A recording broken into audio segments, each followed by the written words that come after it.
หายทองลุ้นศรีสุริตเลขาธิการใหญ่ประธานประเทศแห่งสาธารณรัฐประชาธิปไตยประชาชนลาวตอนรับการเข้าเยี่ยมคำนับของสหายเจินแห่งเหมือนกรรมการกรมการเมืองส่วนกลางภาคประธานสภาแห่งชาติแห่งสาธารณรัฐสังคมนิยมเวียดนามในตอนบ่ายของวันที่9 สิงหาคม 2026 ที่ห้องว่าการส่วนกลางพรรคสหายทองลุ้นศรีสุริตเลขาธิการใหญ่คณะบริหารงานศูนย์กลางพรรคประชาชนปฏิวัติลาวประธานประเทศแห่งสาธารณรัฐประชาธิปไตยประชาชนลาวได้ให้การต้อนรับการเข้าเยี่ยมคำนับของสหายเจินแท้งเมินกรรมการกรมการเมืองศูนย์กลางพรรคประธานสภาแห่งชาติสาธารณรัฐสังคมนิยมเวียดนามพร้อมด้วยคณะผู้แทนขั้นสูงพรรครัฐสาธารณรัฐสังคมนิยมเวียดนามในโอกาสเดินทางมาวางพวงมาลาและไว้อาลัยถึงดวงวิญญาณของสหายไส้สมพรพรหมวิหารกรรมการกรมการเมืองส่วนกลางพรรคประธานสภาแห่งชาติสาธารณรัฐประชาธิปไตยประชาชนลาวที่ได้ถึงแก่มรณกรรมในวันที่ 8 สิงหาคม 2026 ผ่านมาสหายทองลุ้นศรีสุริตได้ตั้งหน้าให้คณะบริหารงานศูนย์กลางพรรคสภาแห่งชาติประธานประเทศรัฐบาลแห่งสาธารณรัฐประชาธิปไตยประชาชนลาวศูนย์กลางแนวเล้าสร้างชาติและครอบครัวของสหายไส้สมพรพรหมวิหารแสดงความซาบซึ้งและขอบใจต่อสหายเจินแท้งเมินที่ได้นำพาคณะผู้แทนขั้นสูงพรรครัฐและประชาชนเวียดนามอ้ายน้องเดินทางมาร่วมพิธีวางพวงมาลาและไว้อาลัยถึงดวงวิญญาณของสหายไส้สมพรพรหมวิหารซึ่งเป็นการบิแบ่งความเศร้าโศกเสียดายของพรรครัฐและประชาชนลาวประดาเผาและทั้งเป็นการแสดงให้เห็น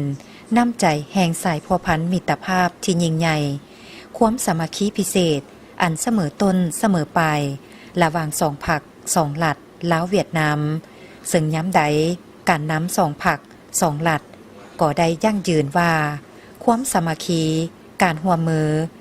การสนับสนุนช่วยเหลือซึ่งกันและกันของสองประเทศลาวและเวียดนามนั่นแม่นเป็นกฎเกณฑ์ภาวะวิสัยเป็นปัจจัยที่มีความหมายตัดสินไสสนะภารกิจปฏิวัติของแต่ละพรรคแต่ละประเทศถึงว่าสภาพการของโลกจะผันแปรไปอย่างสับสนก็ตามแต่สองประเทศยังตัดสินใจร่วมกันปกปักรักษาและเสริมขยายสายพัวพันธุ์พิเศษบริสุทธิ์พุทธพองใส่แจ้งและหายากให้นับมือพัฒนาเข้าสู่ล้วงลึกในทุกขงเขตเวียกงานสหายทองลุ้นศรีสุริตได้ตีราคาว่าสหายไส้สมพรพรหมวิหารเป็นหนึ่งในบรรดาสหายการนำลักแหล่งของพรรคประชาชนปฏิวัติลาวที่มีความรู้ความสามารถและแกนนำของศูนย์กลางพรรคในการนำพาซี่นำการปฏิวัติในเมื่อก่อนและภารกิจปกปักรักษาและพัฒนาประเทศชาติก็คือเป็นผู้นำหน้าในการจัดตั้งปฏิบัติแนวทางเปลี่ยนแปลงใหม่หอบด้านอย่างมีหลักการของพรรคเป็นนักปฏิวัติที่มีน้ำใจหักชาติอันสูงส่งและเป็นผู้นำที่ดีเด่นของพรรคของชาติตลอดชีวิตของสหายได้อุทิศสติปัญญาและเหื่อแหงเพื่อภารกิจปฏิวัติเพื่อการพัฒนาประเทศชาติและความอยู่ดีกินดีให้แก่ประชาชนลาวประดับเผ่าในยามยังมีชีวิตสหายไส้สมพรพรหมวิหารได้เอาใจใส่เป็นพิเศษในการเพิ่มพูนคูณสร้างสายพัวพันมิตรภาพอันยิ่งใหญ่ลาวเวียดนามถือเป็นบุริมสิทธิ์อันดับต้นในแนวทางการต่างประเทศของตนมีความหักแพงสนิทสนมกับผู้นำพรรครัฐเวียดนามและยืนยันว่า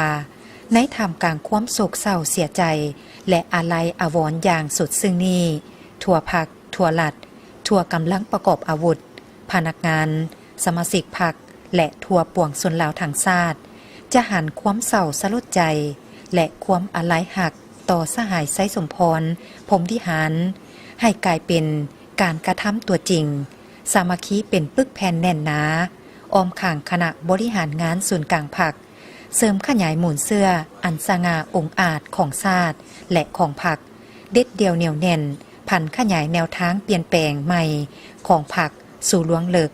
สืบต่อบูรณะระบอบประชาธิปไตยประชาชนก้าวขึ้นตามจุดหมายสังคมนิยมสหายเจินแท้งเมินได้ต่างหน้าศูนย์กลางพรรคประธานประเทศรัฐบาลสภาแห่งชาติและแนวโฮมประเทศชาติเวียดนามแสดงความเศร้าสลดใจ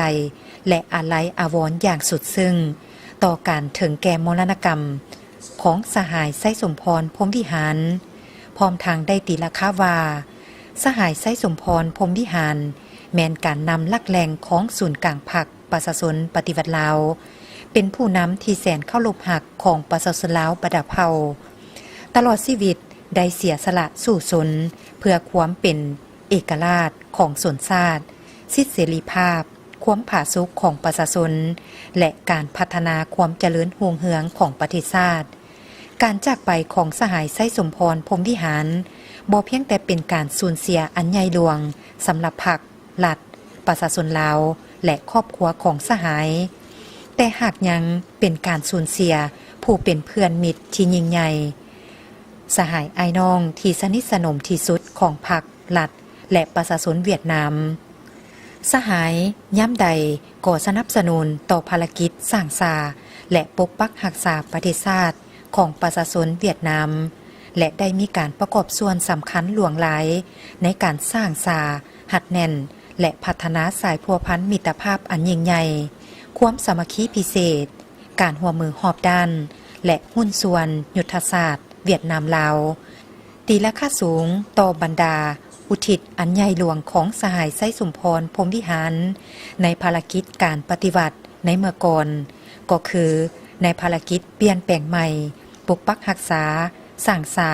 และพัฒนาประเทศชาติของสาธารณรัฐประชาธิปไตยประชาชนลาวในปัจจุบันพรรครัฐและประชาชนเวียดนามขอแบ่งเบาความเศร้าสลดใจอันสุดซึ้ง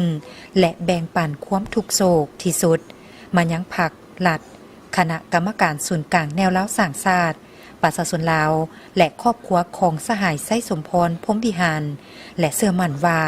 พรรครัฐประชาชนลาวอ้ายน้องและครอบครัวของสหายไส้สมพรพรหมวิหารจะผ่านพาความทุกโศกเสียดายอันใหญ่หลวงนี้โดยไวและสืบต่อภารกิจสร้างสาประเทศลาวให้นับมือพัฒนาเจริญรุ่งเรืองสองสหายการนำสองพรรคสองรัฐต่างก็แสดงความรู้บุญคุณและขอบใจอย่างสูงต่อสองพรรคสองรัฐและประชาชนสองชาติในการสนับสนุนช่วยเหลืออันล้ำค่าทันการและมีประสิทธิผลต่อภารกิจต่อสู้ปลดปล่อยชาติในเมื่อก่อนก็คือภารกิจปกปักรักษาและพัฒนาของแต่ละประเทศ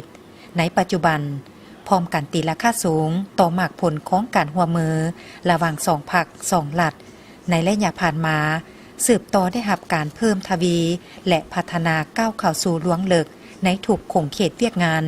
และยืนยันว่าสองฝ่ายจะสืบต่อปกปักรักษาและเสริมขยายสายพัวพันมิตรภาพอันยิ่งใหญ่ความสามัคคีพิเศษการหัวมือหอบด้านและหุ้นส่วนยุทธศาสตร์ระหว่างสองพรรคสองรัฐและประชาชนสองชาติลาวเวียดนามและเวียดนามลาวให้นับมือสวยสดงดงามแตกดอกออกผลและมั่นคงทะนงแกนตลอดกาลนานภายหลังสำเร็จการเข้าเยี่ยมคำนับสหายทองลุ้นศรีสุริตแล้วสหายเจินแท้งเมินพร้อมด้วยคณะก็ได้เดินทางกลับคืนประเทศด้วยความสวัสดิภาพในวันเดียวกัน